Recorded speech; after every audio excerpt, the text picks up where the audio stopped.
courtroom buzzes with a quiet hum as the usual shuffle of paperwork fills the air.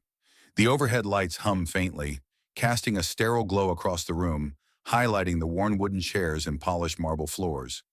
It's another regular day for Judge Caprio, but there's an unusual energy in the room. Something different.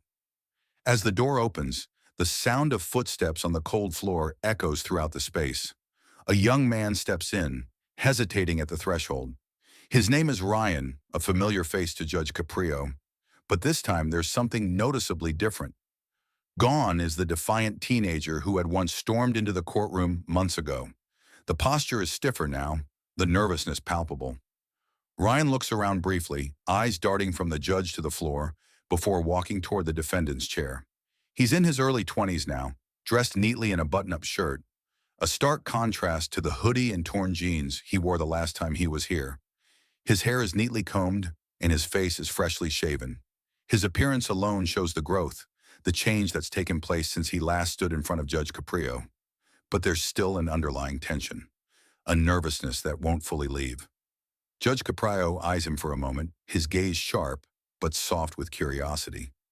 He remembers the young man, the mistakes he'd made, the look in his eyes when the world seemed to be closing in. Back again, huh, Ryan? Judge Caprio's voice carries the weight of a question, a blend of authority and curiosity. Ryan nods, swallowing hard. Yes, Your Honor. I'm ready to make things right. The courtroom goes silent. For a moment, it feels as though time itself has paused, waiting for what comes next. Judge Caprio doesn't break eye contact. I'm glad to hear that. Let's see what you've been up to since we last saw you. Judge Caprio flips through Ryan's file. The sound of paper rustling fills the room, and for a moment, the air feels heavier. The file is thick with history, a history Ryan wishes he could erase. Underage drinking, theft, vandalism. The list of offenses stretches back, each one a sign of poor choices, of a young man who didn't understand the value of accountability. Judge Caprio's gaze lifts from the file to Ryan, his tone measured. You've been in front of me before. Last time we met, you were on a dangerous path. The things I read in your file, they're not easy to forget. Ryan's eyes fall to the floor, guilt flashing across his face.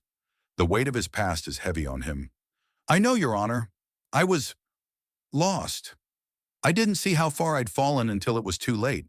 I wasn't thinking straight back then. Judge Caprio watches him closely, his expression softening slightly. You're lucky to be standing here today. Your mistakes could have cost you a lot more than a few court appearances.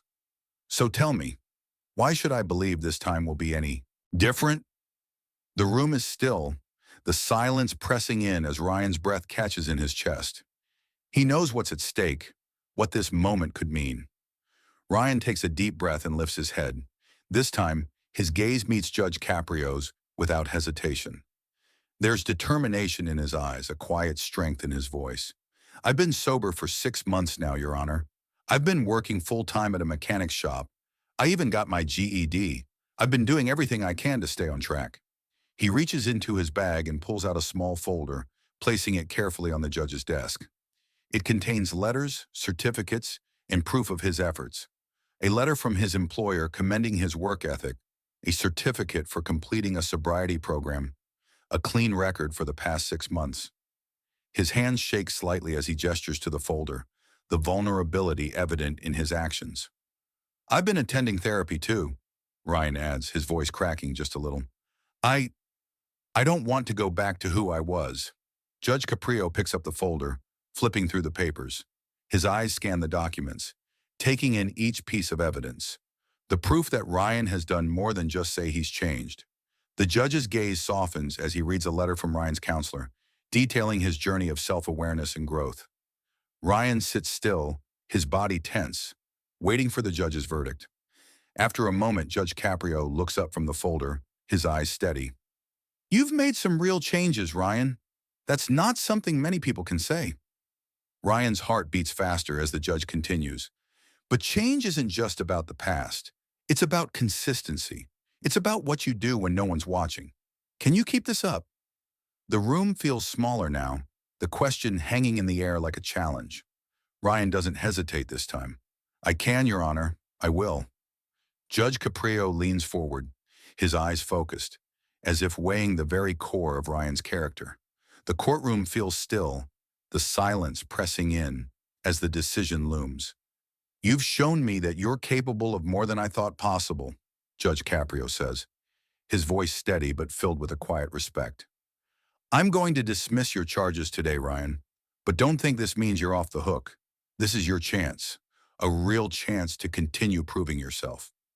Ryan's eyes widen in disbelief, his breath catching in his throat. He hadn't expected this. The relief rushes over him in waves. His hands grip the arms of the chair, his knuckles white, as if he's trying to hold on to this moment for as long as possible. The room breathes a collective sigh, and even the bailiff, who has seen countless cases, shows a look of surprise. Thank you, Your Honor, Ryan whispers, his voice thick with emotion. I won't let you down. Judge Caprio nods, his small smile offering approval. You've earned this. Now, make it count. As Ryan exits the courtroom, the narrator's voice enters, calm and reflective. Everyone falls. What matters is who helps you stand again. In a world full of second chances, the real question is whether or not we take them. The camera lingers on Judge Caprio, watching as Ryan walks out of the courtroom. The usual hum of the courtroom returns, but today feels different. The air is lighter, filled with the quiet echo of redemption. The narrator continues, in the end, it's not the mistakes we make that define us. It's the courage to rise, the strength to keep moving forward. That's what truly shapes a person's future.